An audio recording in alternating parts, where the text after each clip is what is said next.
Good morning, friend.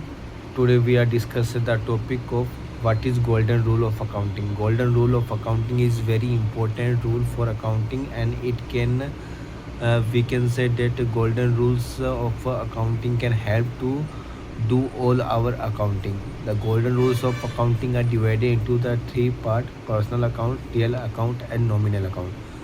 Before discuss about this all these rules in detail, now we should discuss each rule first. First of all, we should discuss the personal account.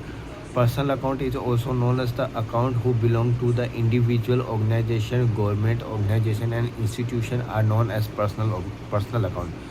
For example, particular name of the person Ram Shyam Ramu Mukesh Kumar, his personal account, government of India, government of MP, government of Rajasthan, all are the personal account.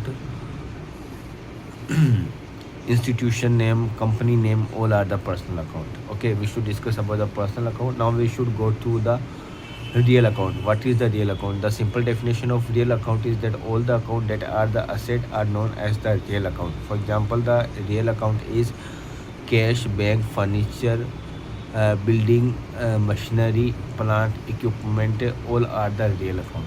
Okay, now we should discuss about the third account is nominal account.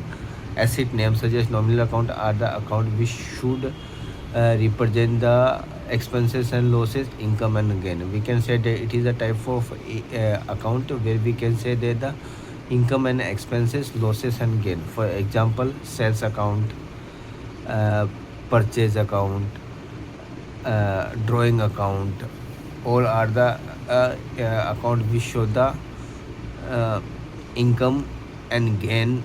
Discount account, uh, this is known as the nominal account.